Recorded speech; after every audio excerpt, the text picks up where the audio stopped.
live here at the district office. You're welcome to join us in person, and hopefully some of you are dialed in online, and we will also share this recording so you can review this presentation afterwards.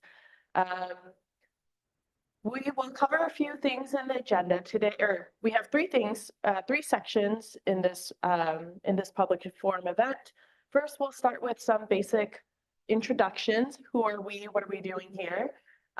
And then we'll actually provide a voiceover of the first Mountain View Wisman School District budget guide. And this is a basic guide for the community to understand how our district budget works. And finally, we have some time for a Q&A. As a reminder, the purpose of today's event is really to help provide a clear overview of how our district budget works. We're hoping that we can explain some key factors that shape financial decisions. And the reason why we're hosting this as a live event is we're hoping to create more opportunities for two-way dialogue with the embodiment of the district. So with the committee as a way for the public, parents, general members of the community to engage with the district. We really want to hear your voice. We want to hear your questions. We want to be able to help you understand so that you can help us form a better district for all of our students. So basically, today is a starting point for understanding the district finances. I'm going to start with a bit of introductions of who's on the committee. I think one slide back, we have names and a quick summary of who we are. And I'm going to move down let's see, we'll start with Bill Lambert on my right. If you just introduce your name and who you are.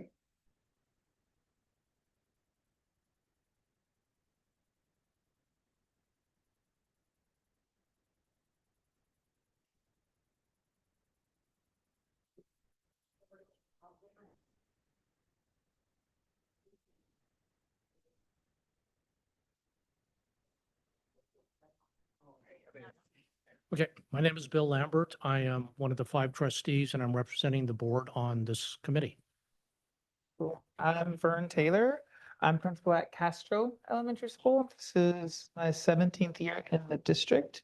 I've been a classroom teacher, instructional coach, assistant principal, and now principal for the last 7 or so years. I'm Patty Love. I'm a parent at Imai Elementary. My day job is working in strategy and corporate development at a biotech company. I have over 15 years of working in corporate strategy and basically connecting our complex organizational objectives to operations and execution and via the budget, essentially.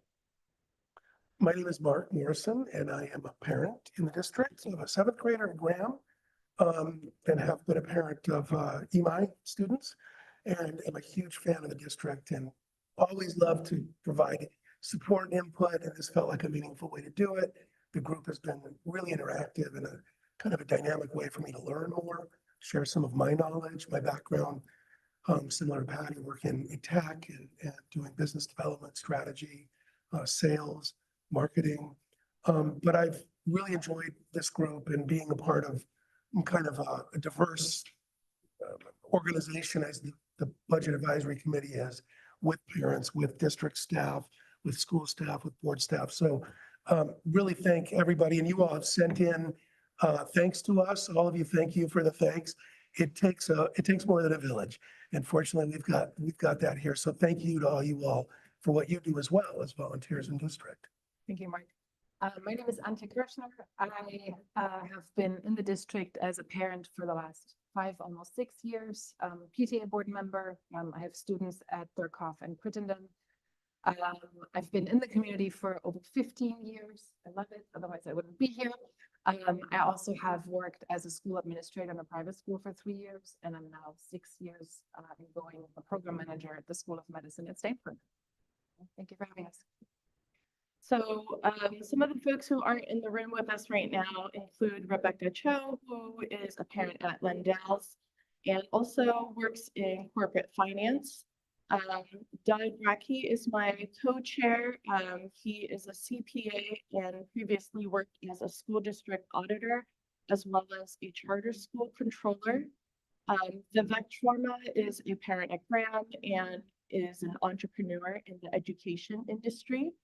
And I think it's worth spending a little bit of time understanding our backgrounds because we really want to share that we are a resource to the rest of the community. The district has spent a lot of time with us. Rebecca and Nadia have spent a lot of time with us trying to show us where all the information is. And so we hope that we can help others learn as much as what we've been learning along the way, kind of bring you along the way of the learning, and just be available as a resource. A little bit about the committee. We are a volunteer committee, so we're not paid for any of this. As Mark said in the introduction, we're doing this because we are invested in the district. There's something that we want to do to give back to the community. We help the district office in financial decisions and aligning to the strategic plan. We do this by working with the district to review, analyze, provide input, and really also serve as a conduit to questions and comments that are coming in from the community. Hence the reach out and saying and asking all of you, what are your questions? What do you want to know about? What are your comments? Please come to us. We're listening. We're interested in what you're having to say. We bring all these things together into recommendations about the budget, about financial policies and procedures, and we bring those back to the superintendent and to the business office in the form of recommendations or discussions and questions. Yeah, let's move on to our next slide. The way that we work is we meet on a regular basis. Every year we choose a couple of special topics to talk about in order for us to go a little deeper on specific things that the superintendent is interested in, that the district office is asking about. And really, we'd like to engage with the community on questions that you may have as well. So please come to us. We want your questions. Just a couple of friendly reminders before we go into the overview. We're here today because we want to share the basics. So this is kind of a finance 101. Hopefully we'll get better and better at this, and then we'll get to intermediate and advanced stages soon. Please bring your questions to the Q&A session. We'll open up the mic at that point. If we don't have an answer, we will follow up. And remind you that we're all part of the same community. Let's keep the discussion respectful. And thank you very much for everybody dialing in and joining us today.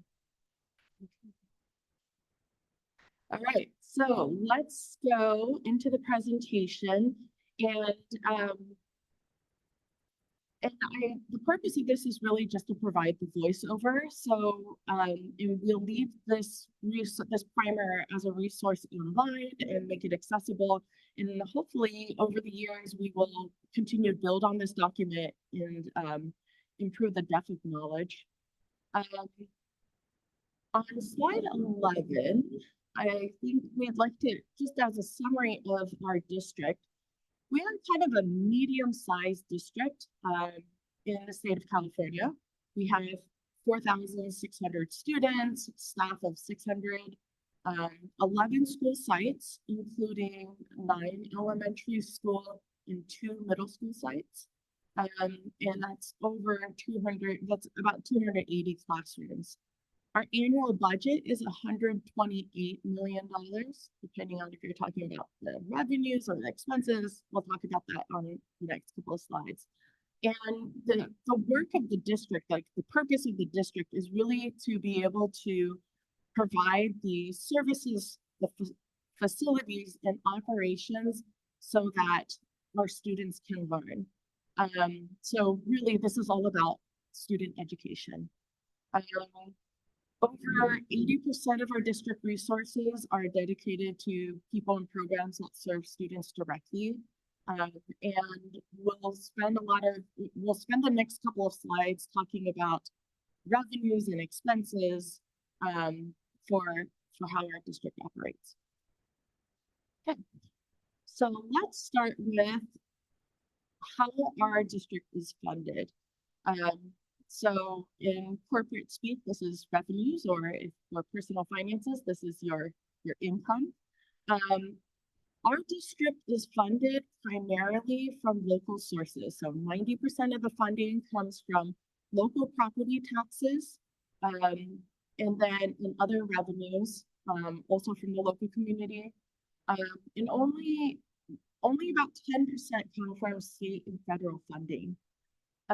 This is what is considered, this is what is called a community funded district, otherwise known as a basic aid district. And on the right side of this page, we're kind of explaining what does that mean. So what is more common is on the right side, which is not us.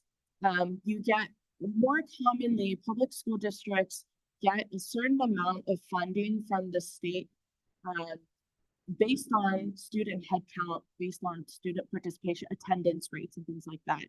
And then it's kind of a use it or lose it system where if you don't use that funding, then it goes away and you start over again the next year. That is different from what we do. So we are on the left side, a community funded district, which means that our revenues come from local property tax revenues. Any unspent funding can be carried forward into the next year, which is great. But the trade-off is we don't get any additional funding from the state if our local revenues decline.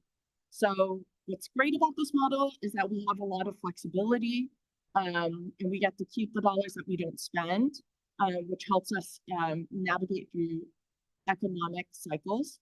But the bad news is we also don't get any help if we are at a bottom of an economic cycle and we have less revenues than expected.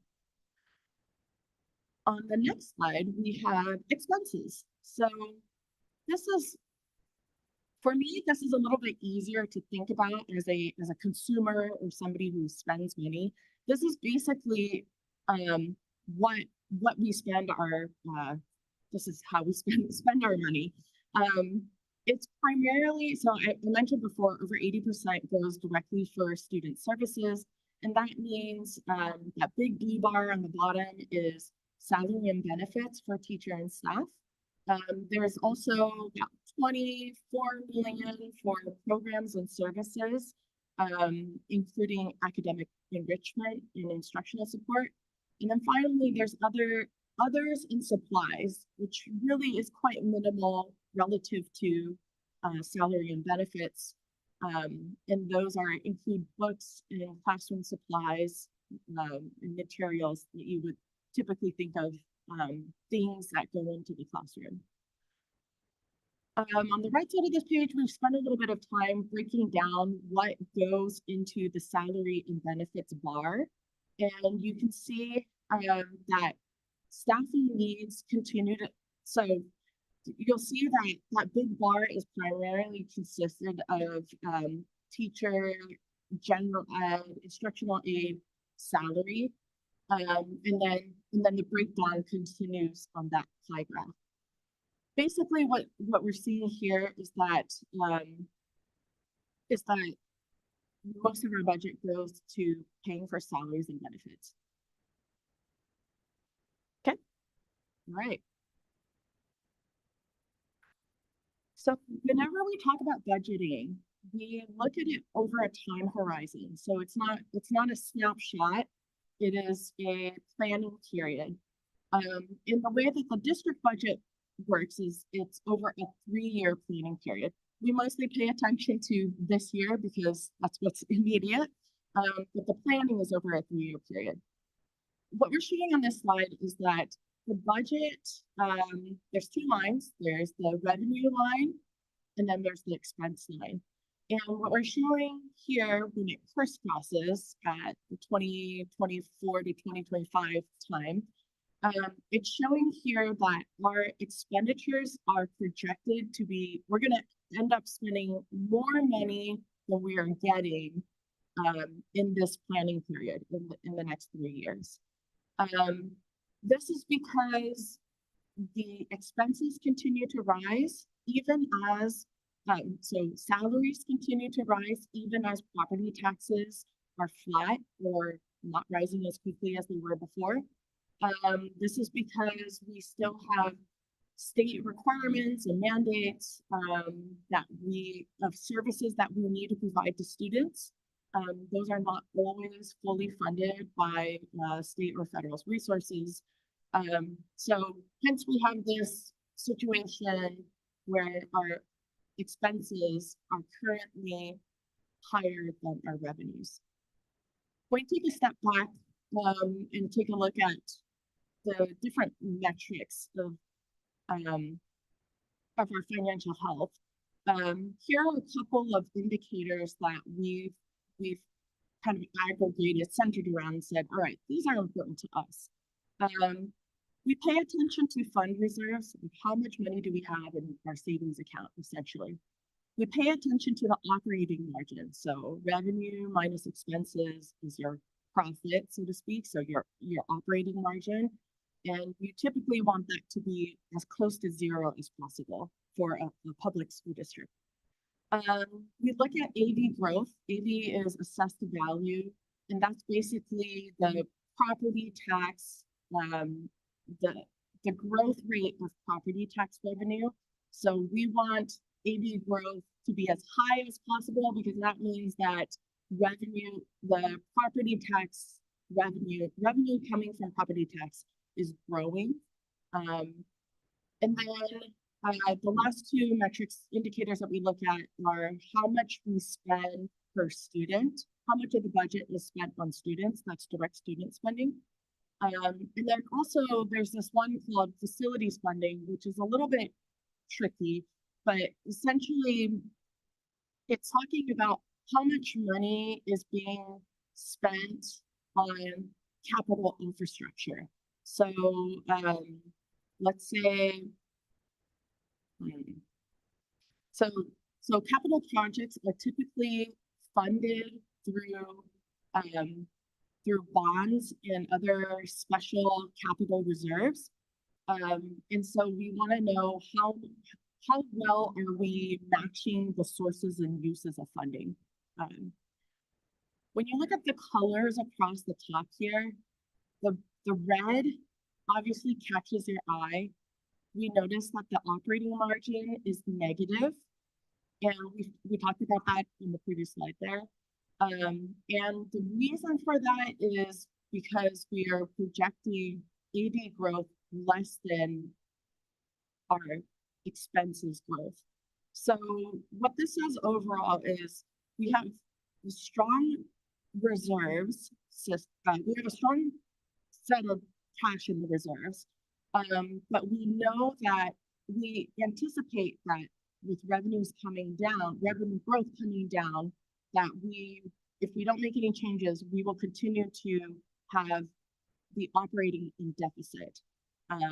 Hence, we need to do something, and maybe you have already heard about the budget reduction proposals and discussions that are ongoing in the last few minutes. Okay. At this point, I'll switch to talking a little bit about process and how the district makes financial decisions. The way that financial decisions get made are kind of set out in these 3 buckets. There are district priorities, which are set by, that are proposed to the board, and then the board discusses them, and then that's the overall goal for the the funding period for 3 years. There are funding models and constraints. There are structural issues of why the budget is set up the way that it is, like we talked about, basic aid, for example. And then finally, there's process constraints, such as how we actually run our budgeting process, and the governance of it. You know, who provides input into it, and who speaks up, and then what issues get brought up during the budgeting process. The financial indicators that we kind of talked about in the previous slide are the data that help inform these discussions. And I think it might help on the next slide, slide 17, to look at this from a process or a process roadmap with the different steps that go in. So at a high level, we start with planning and input. We start with gathering input from different parts. The district works on drafting a proposal based on all those inputs. That proposal gets reviewed and discussed with the board, with the community members in varying levels, until there's a final decision to say, yes, we agree, this is a proposal that we want to move forward with. And then an important step, which we call execution and oversight, is that throughout the year, we're also going through and checking how well we're executing against that budget. So that means, you know, are we overspending? Are we spending more than we said we were? Are we spending less than we said we were? And importantly, are we getting more tax revenues than we thought we were going to get? Or are we getting less tax revenues than we thought we were going to? So there's a lot of this feedback, and that's why you hear about first interim and second interim. And those reviews are pretty much the check-in points to say, are we spending according to plan? Are we getting revenues according to plan? On the calendar, this is what those 4 steps look like. So if we look at the current year budget, the 2025-2026 budget, this budget was approved in June 2025, before the school year began. In November, the district business office presented the first interim, which said, all right, this is how much property tax revenue we have collected and how much we think we are going to collect in the next few months. And then in March, we should be having our second interim, again with the same checkpoint. And then finally, in June, we will be the district will present the final budget to the board. And in each one of these periods, there's some adjustment of, actually, we didn't get so much revenue, so we may need to adjust some of our expenses.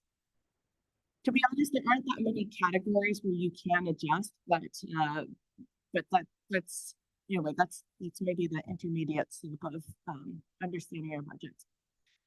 At the same time, we're also having all these discussions about budget reductions for the 2026-2027 budget. And so you can see that back in December, January, actually even October, November, December, we've been having discussions around, we've been having readouts from our consultants, talk about the input from the community, input from teachers and staff about potential budget reductions. There's been a lot of discussions about what those budget reduction proposals are.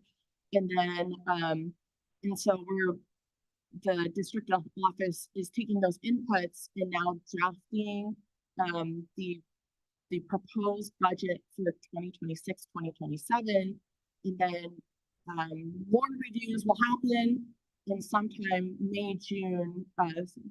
May is when the board will discuss and finally and approve that 2026-27 budget. Okay, good, thank you. So,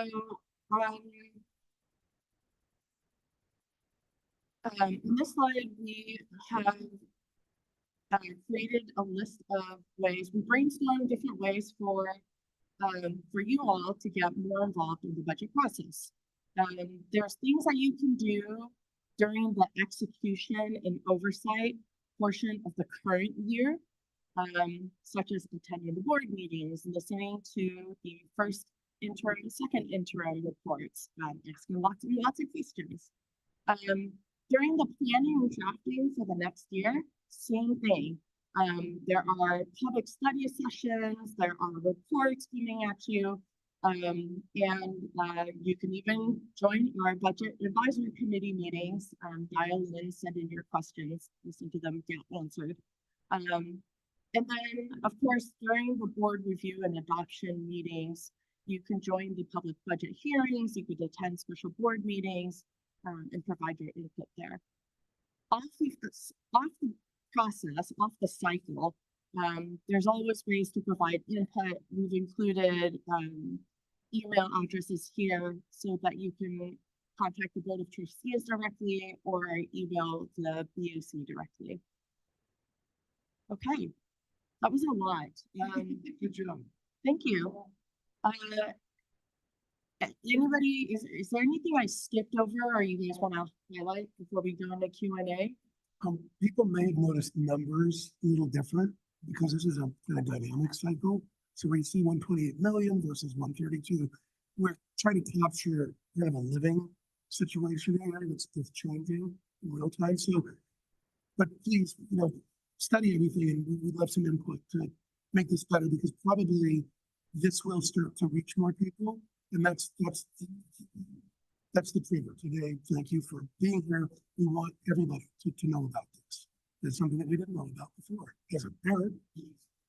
Yeah, actually, that's a really good point. So that 128 is the revenue, and then 132 was the expenses. Mhm. So we're spending more money than we are getting this year. So Seeing the negative in real time. it's negative. We're going to talk about that in the Q&A. Hopefully people have questions and ideas that we can make good out of bad and hopefully great out of good. All right, so Mark's gonna moderate our Q&A session. Yeah, appreciate that there are folks here online, many more than in person, but we do have a visitor in person. So I'd love to take any questions, comments, input. Again, this is, as Patty did a great job of sharing a primer, the first step on understanding how the district is funded and what we're here to try to help with. So why don't we start? Do you have a question or a comment or anything? I don't want to put you on the spot. Okay, cool. So think about it.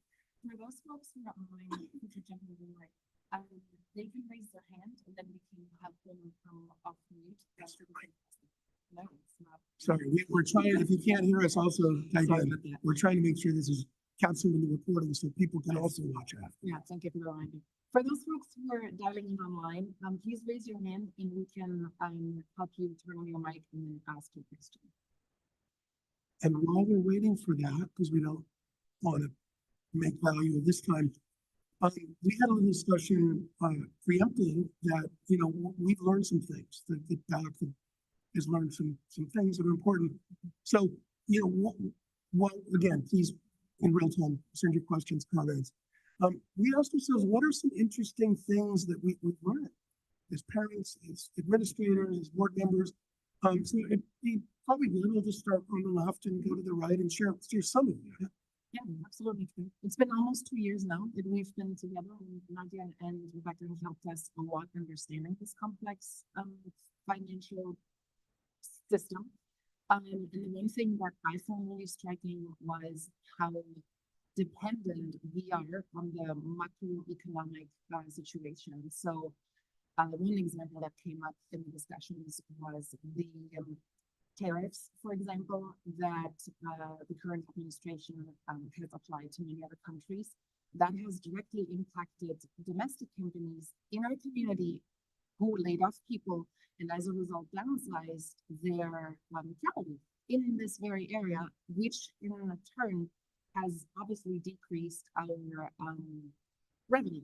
So there's very little influence that we have, but it was really interesting to kind of see sort of how national policies that have nothing to do with education still impact us. So that was one thing I thought was very, very striking.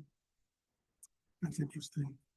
For me, it's been kind of the macro has been understanding what this role does differently than living classroom, volunteer of the week, or bringing food to help feed the staff, the great stuff. And it's helping realize we all have different perspectives. We all have different ways of looking at things, and it's very different across the every family and student at home, and the kind of the local landscape. Obviously, people come from different places and we're interested in different things. But probably the most interesting for me has been to realize how closely dependent we are on the model that we've got, the basic aid, the community funding. And that, as Patty said, has some disadvantages, but it also has some huge advantages. And, you know, just to stay kind of neutral here on the things that are happening out there in the political landscape and the economy, we're lucky because of this. I think we're in a tougher spot now due to some unexpected things that have came to forecasting laws, but I think that we're in a good spot to realize that the next 2 years will be more challenging.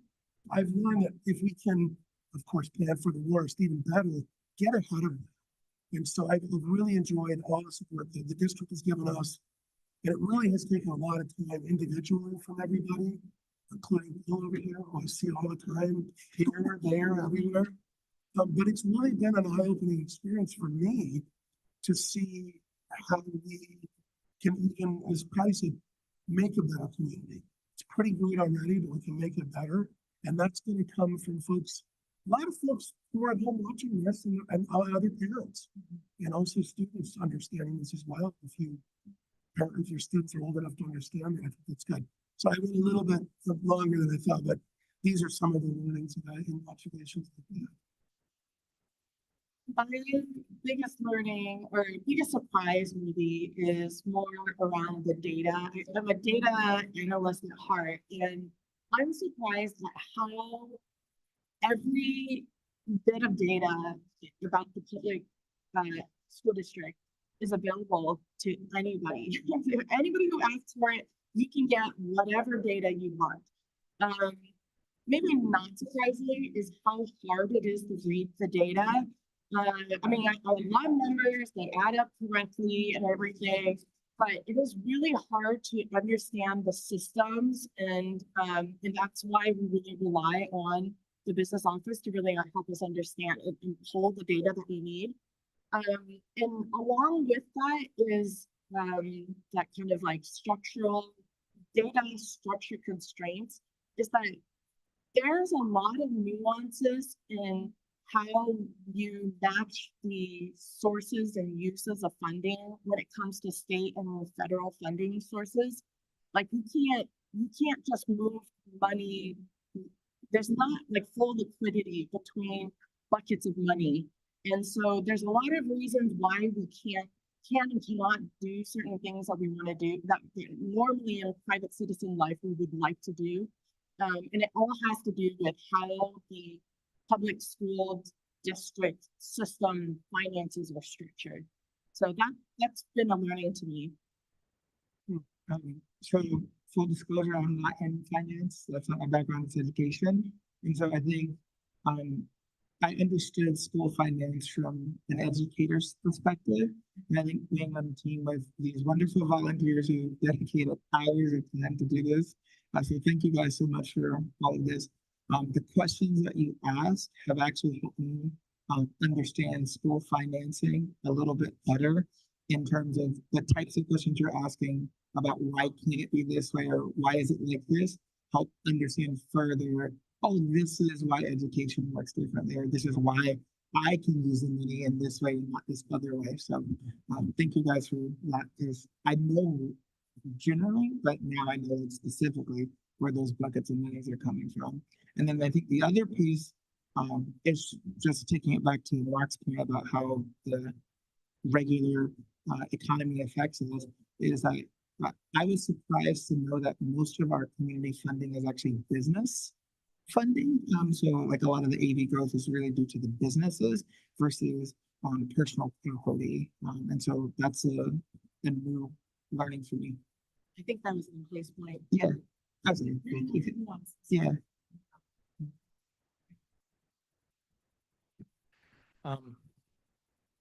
Yeah, I think I understood this before, but I got even better insight to understanding how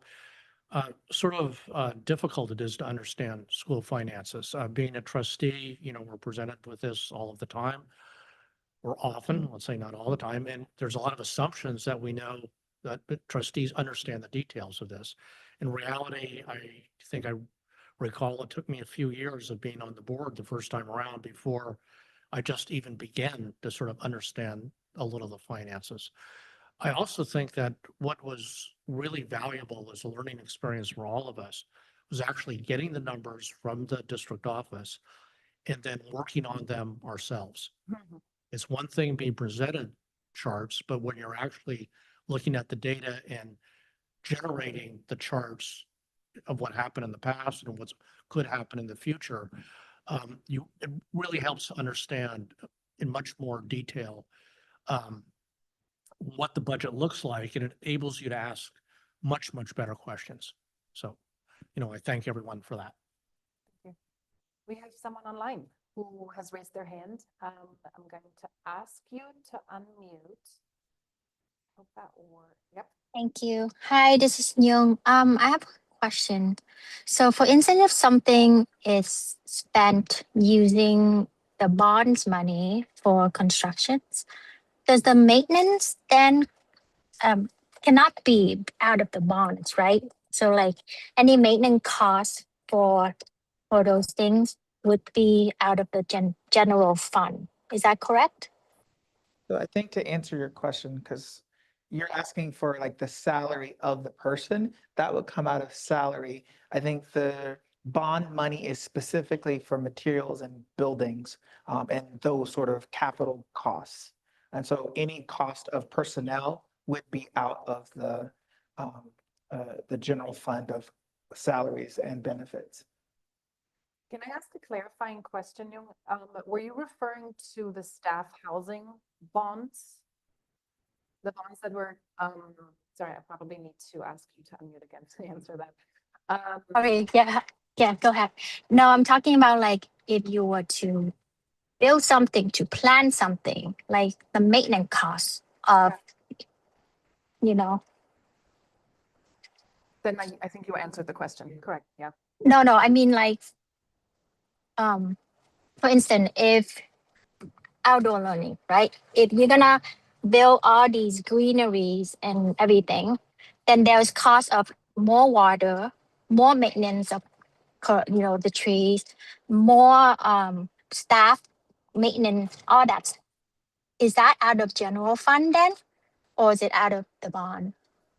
That's a Yeah, great I think- question, by the way. Yeah, I think to answer that question more fully this time, the cost of the material, so like if you wanted to put trees or to like that would be out of the capital side of it, but the cost to actually, for someone to put the tree in the ground, the people costs are out of the general fund, if that makes any sense. So, What about the cost of keeping them alive? Yeah, I think that, no, I think the major differentiation is capital projects, meaning buildings, outdoor learning, that can be paid for by the bond, but the ongoing maintenance cost has to be borne by the general fund. Okay. Thank you. Great question, though, for us to go deeper on as we iterate on this, mainly because that's something I hadn't actually asked myself. So that's great. And we'll think about that. But yeah, we can't fix problems from the left to the right without things happening. So that needs to be. We have another question online. Sorry, I muted. Elaine. Hi, just wondering what kind of insights have you come to, and what have you done with those insights that you've discovered so far? Like, well, how do you move those insights forward? That's a good question. I'll add and then share around So we're a fairly dynamic work group, meaning from month to month, some people, because they're busy and working or otherwise, aren't there. We have a good group, and this information is shared up through the superintendent's perspective. And so a lot of what we have learned is in our minutes, they're online. Obviously, we want transparency, and we're looking for your input to help that process. But it's helped us get to this point where we have formed a kind of a beachhead or a front line here now of wanting everybody to understand what we know basically to now help move together as a bigger group. So maybe one of the things that I think has been good for us is, while it has been 2 years, getting up to speed where we're now at a difficult point for the next 3 years with the district. So with our help, we really just need to grow this legion and get a lot more. So you're going to find us taking this locally to schools in person after this meeting, just so we can get to our own schools and share this and try to enlist more of your help. But if you go online and you look at what we've been talking about, it'll make sense around the first, second interims. A lot of discussions the last few meetings about how we address this budget in kind of shortfall. I don't know if that helps, but if you would go online and look at some of that, please come back and ask more details. But I'll this- also add that we shared a recommendation on the credit card and travel policy. So there was a set of analysis on, is this normal? Is this not? How would you do the wording? What's a typical way that you would handle the language around travel and credit card policy? This budget guide is also a deliverable or a resource that we're delivering here. And also, sorry, I forget the dates, but I think in January, we also had created a list of budget reduction alternatives and ensured that with the superintendent. Yeah, we don't make decisions. We make recommendations. Thank you, Patty. And it's My a very, memory is- yeah, it's very good to point out. And it's a very collaborative process with the district. And for the first one that Patty mentioned is the district actually approached us and asked us for recommendations about the travel policy document, which was the first thing we worked on. And I believe we have a third one on the list as well that we will start working on after this. Which one is that? What did we talk about? We had decided on the third topic. We- We discussed the third topic. We adopt special topics, and there's one coming up. Thank you. But I'm glad Patty brought up the use case of the credit card approval process was pretty good. We had some issues last year, and there was obviously some public awareness and some input and some, criticisms, fair enough. But in looking at that, we had an opportunity with Doug, who's a specialist in that area. Patty's also, processing and seeing probably spending money needed to get reimbursed. So we were able to collectively bring in a different perspective than maybe the one that the district is used to. And that helped, I think, offset. And we came up with, Bill said he learns things. I'm surprised you learned that much, but I guess we're all here, so that's good. Thought you knew everything. Almost. But yeah, that was a great example of how we like to move forward. We have another question online. Hi, it's me again. I'm sorry if you've done this and I missed it.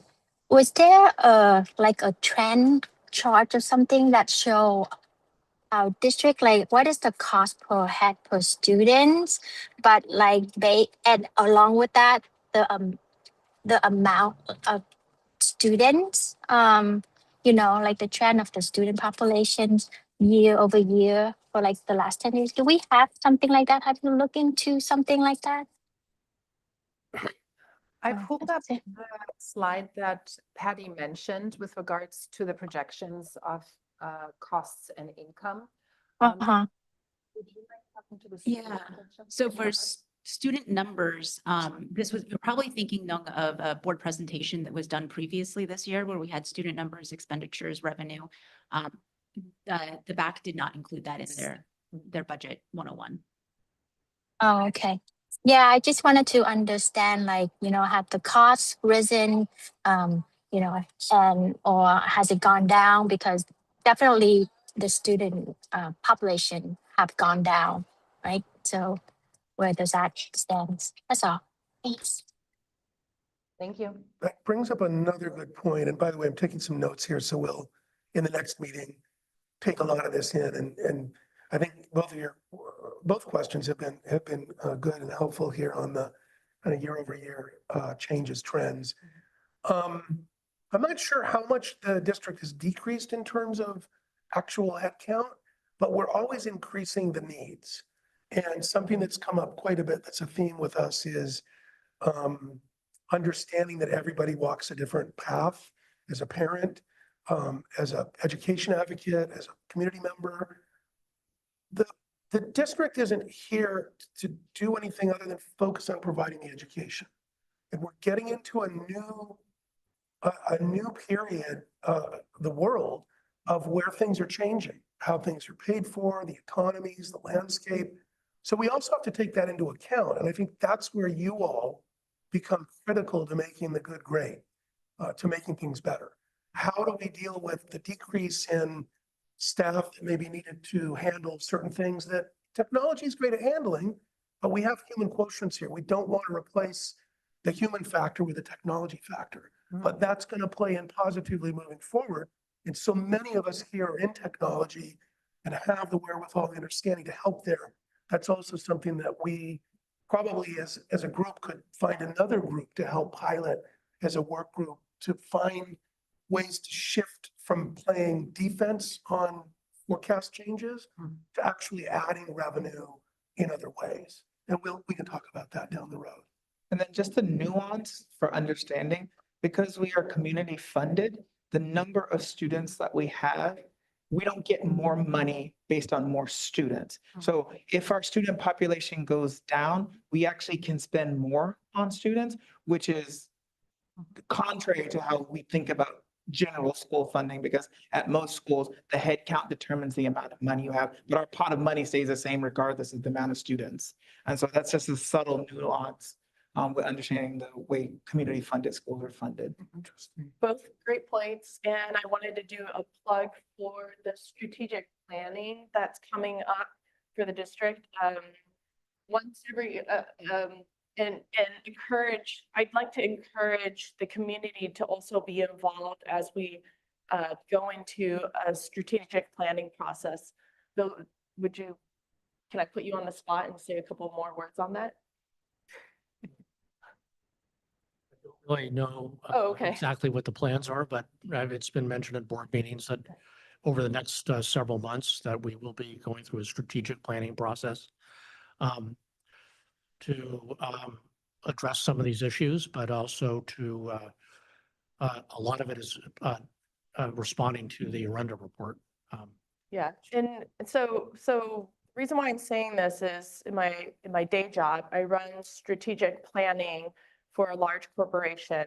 We do this on a 5-year time horizon, and we do it every year. So every year we review our 5-year plan and we say, are we still on track? Are we still on track? At the district, we don't do this every year. It's just too much work.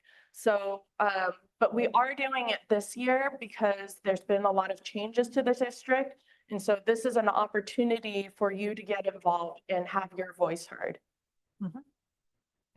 Good point. Elena. I actually wanted to ask about long-term strategy. I was like, what is, like, before you had started talking about, so what is, actually, what is the time horizon for having a long-term strategy for the school district?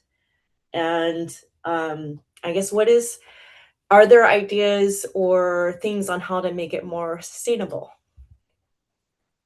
It's my understanding that the strategy we'll be working on it over the next 6 months. It's not going to drag out for years.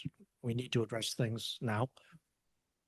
I mean, Yeah. what is like for that strategic plan? Like, what is the time horizon for that outlook? Is it going to be like a 5-year plan, 10-year plan, 3-year plan? My understanding it's a 5-year plan, right? There you go. We have 6 fingers up from Dr. Westover. Yeah, it's 6 years because you have our LCAP, which is 3 years. And so 2 LCAPs is 6 years. So that's why it's a 6-year plan instead of a 5-year plan. and this kind of financial strategic planning wasn't done in the past at all? Do other school districts do this kind of planning? Yeah, so our last strategic plan was a 6-year plan as well. So there was a 6-year time horizon, but all districts in California have to do an LCAP plan. So at minimum, all districts do a 3-year strategic plan through their LCAP. Our plan is to do a longer time horizon so that we can see the growth over a longer period of time, and it would encapsulate 2 LCAP plans. So it is a common practice in public schools to do longer term planning. It's a requirement. Thank you. I did not know that either. Sounds like you may be a good candidate to help us think about that too, Elaine. Feel free to send more ideas. Yes. But, there's been the bigger sea change or kind of shift that I have seen happened obviously during the pandemic, and it's carried over. So when we think about the commercial assessed value and how that breaks down here, that's a direct correlation to things that are out of our control.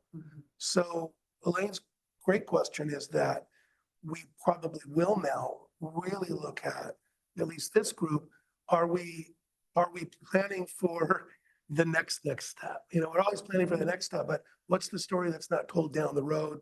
And that's an easier thing to do than to try to kind of fix immediate problems, but it's a great point to make us aware of. Thank you. Okay. We have more questions online. Love it. Good engagement. So do we, as far as the budget and the actuals, I was listening to Santa Clara Unified when they presented Budget 101 video. They say like usually it's like what you're dealing with is more like a 3-year thing, because there's times when you overspend this year knowing the money is coming in. So it's like, and so it's like looking at last year, look at the current year and look at the next year. So I was wondering, do we know, there were funds that we were given because of the pandemic and everything. Do you know what funds what fund is we are receiving but it's coming to an end, and then what funds will maybe coming in that's have not yet been there yet? Because I remember Governor Newsom proposed some budget, but that stuff is not going to be finalized until May. Are you guys familiar with that? And I guess Answer that question. So the interim budget and all of the budget assumptions are presented at the meetings that Rebecca and Nadia hold, and they talk about all the different assumptions and which buckets of money are coming to an end or have one-time funds versus ongoing funds. And so they do those in their assumptions, and it also includes things like when we have increases to benefits like STRS and PERS that are required, it includes those assumptions in the budget. And so if you go back, you can look at last year's budget. It's always 3 years. We always do a 3-year budget assumptions. And then you can compare that as we start planning for this one, you'll see the assumptions as well. And then you can go ahead and from there kind of get a more sense of which funds are coming to an end. Unfortunately, our assumptions sometimes aren't as accurate because the budgets from the governor's office doesn't get proposed until like June, I think is when, around June. And so we kind of make our budget finalized before he actually gives the full piece. So we're always working a little bit behind. I guess I wanted to ask about school lunches, right? Do you know how much is our district are getting this year, and are we gonna get that next year, or is that funding stopping? Maybe this is a question for Rebecca. I'll let Rebecca answer that one. We are seeing that funding for universal meals is continuing. So it's funded by the federal government and by the state. So any student that qualifies for free or reduced meals, the federal government picks up that cost and then the state fills in the rest. So yes, it's continuing next year. For all students. For all students. So do you have the amount per student or the amount that our district get, the total amount? Yeah. Do you know that off the top of your head? Yeah, it's based on a reimbursement process. So the more students that eat, the more reimbursement we get. So we have to show that the student had a full meal. Actually, at our next board meeting, we will have a full presentation on child nutrition. So Uh-huh. get a better understanding of how child nutrition is funded. We take in approximately $4 million for our child nutrition program. But when the team talks about how many layers there are to understanding school finance, there are many, many layers. So part of that is we get about $5 to produce a lunch. So which includes the infrastructure, so the kitchens, the labor, as well as the food costs. So all school districts in the state really have a super tight budget when it comes to feeding students. So if we think about going to the grocery store and trying to produce a meal for a child at $5, but know that your labor can't be free, that we pay market rates currently for all of our child nutrition staff. So we'll talk about that more during the board meeting. And that's actually a really good question. Thank you. Thanks, Elaine and then Priya. Yeah, I just had a short follow-up to the strategic financial planning. Will that planning include stress tests and risk mitigations?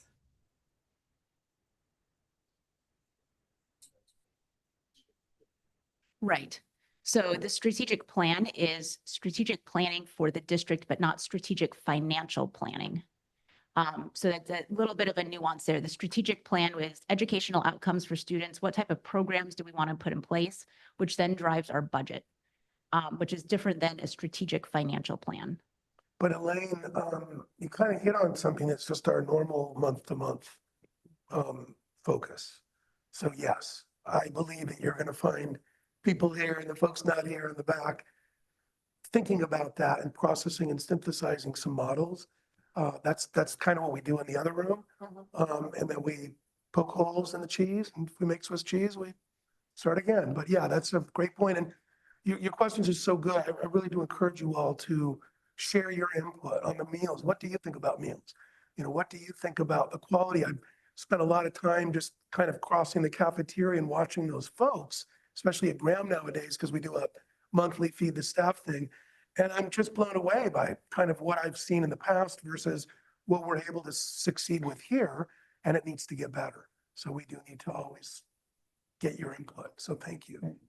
I just want to share the idea that our goal, and I joked about it earlier, but our goal is education. And that's our focus as an organization really, is how do we educate children the best? The finances are a part of it and they can be a limiting factor in lots of ways. But our goal is, regardless of the finances, how do we make sure to reach students and give them the highest potential? And sometimes that means that we may have to take a budget cut and do something different or creative to get the same outcome that we would get with more money. And so I think the money it is a factor, but it doesn't have to be the only factor when we're talking about student outcomes. And so I want to bring that perspective from our work as education organization, which is slightly different than the financial only. Thank you. Thanks, Elaine. Priya, you're up. Hi, good evening. I have a question regarding the funding of the different types of schools that we have. When I think of it as an parent, I see it as there are choice schools, there's a Title I school, and then there are the rest of the schools in terms of elementary, and then I guess you could say separately the middle schools. I was wondering if there is a place for being able to explain to the public how, and not this moment because it's probably more complicated, how each of those kind of different, I see it as three different types of schools are funded and supported, especially because you have such different wealth, our disparity within our district. So I'm kind of curious how those three groups are funded. That's an interesting question. It's probably not for today, but unless somebody from the district wants to address that as an overview. I mean, I can do it as a quick overview. So every principal gets their budget allocation for the year. We have a standard allocation. So every student in the district gets X amount of dollars, no matter what. And that's for basic supplies. And the principal has full discretion over their budget on how they'd like to spend it. Then layered on top of like the base budget, we layer on top funds to help students that are disadvantaged. And so if a student qualifies as we call it unduplicated, the school site gets additional money. So school sites that have more needs get more money. And then we have funding in, for example, for libraries, school transportation. So each school receives a base amount and then additional money based on the need of the school. Does that answer kind of overview-ish question there? Does that help you? I think that is a really, thank you. I appreciate that general overview. I am more curious, and obviously my question is not, I totally understand it can't be answered right now. I'm also just wondering where I could find it, if it's already available to the public and it's like, oh, actually, just look for it on our website here. Or maybe in the future, that might be a further discussion point that can be had. So I appreciate, but I appreciate the general overview. I just wanted a little bit more detail, but obviously can't be done this moment. I think that's a good topic for us to follow up on. Yeah, I put an asterisk there. Reminder too, the surplus is there for a reason. It's there for these kinds of times, right? That money isn't free money. It's not found money. It's money that's deliberately there. So as a kind of takeaway and leaving tonight, definitely want to encourage, as Patty said, the call to action, your help, joining us monthly, streaming, giving us questions, comments. Love the input that we've gotten and really appreciate the thanks from other volunteers. But we've got a time now this whole year to really tighten things up and help prepare for the following 2-3 years. And things will get better, but we can't plan on that. I mean, we learned a lot in 2020. We need to plan for more of that to happen. Seems like a cycle. So that's the good thing. We know there's a pattern. Good will come back, bad will come back, but it's a cycle. So I'm not sure if there's other questions or how we want to. To respond to the respondent about where they can find some information. If you look in our school site plans, all of our principals allocate their budgets based on our school site plan. So you can get a sense of how schools are spending the money that they get. So you can see what the budgets are based on that. So that's a location that you can look for. And they're all publicly available on the district's website and each school's website. Thanks. So with an eye on time, can we wrap up on the questions and close out our session? We have one left. Okay. Yeah. Okay, perfect. Okay, Lung, your last. Hi. I have a follow-up question. So I know a while back we used bond money to like build all these like fancy kitchens at all the different schools. Right? And then somehow those kitchen became, they don't use them anymore. From what I've been told is that food is cooked at Criden and then, packaged and delivered to all the other nice school. That explains why the elementary school lunch are terrible. Kids hate them. But when they go to the middle school, they was like, it's amazing. But the 6 years of the elementary school, they hated their lunch, they hated their snacks. Snacks are too sugary and all that stuff.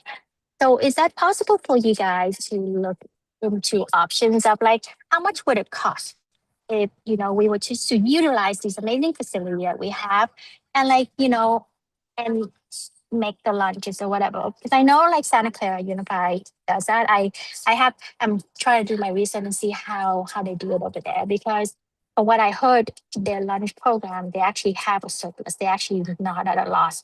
So I was just wondering if the budget committee can look into that option, because I think school lunch is good school lunch is a big motivator for the kids to be at school, right? And we're like, oh, food sucks. But yeah, that's it. Thank you. Thanks for that question. That falls completely outside of our focus today, but Oh. it's such a good question. I will share with you this. I'm blown away by the meals now versus 2013. I've been a parent that long here in the district. And when I go to Graham or even EMI and I see the staff having to move around the things, and then I look at the lunch, I'm blown away. However, I would like to plant a seed because it sounds like this is a really important topic for you, as it should be for all of us. If nutrition will be presented next board meeting, why don't you study that, bring all the intel that you're gathering locally as comparison. And this may be an interesting topic that the superintendent and the district would like to form another kind of work group on. And if this is something that you're interested in, this is a really interesting topic, but it completely falls outside of our focus, but we've made. Sorry, yeah. So, but one more questions. So, like, you know how recently Palo Alto have to pay $3.5 million for like a lawsuit. Does that if does that money would like if that happened to any school district, does that come, which bucket of money does that come out of? General funds? Yeah, that's a really lengthy, I'm sorry to do this. I'm gonna write that. We're gonna at least make sure that there's some discussion, but unless, very quickly, I assume that that is money that comes out of the district's budget. It doesn't come from bonds. Okay.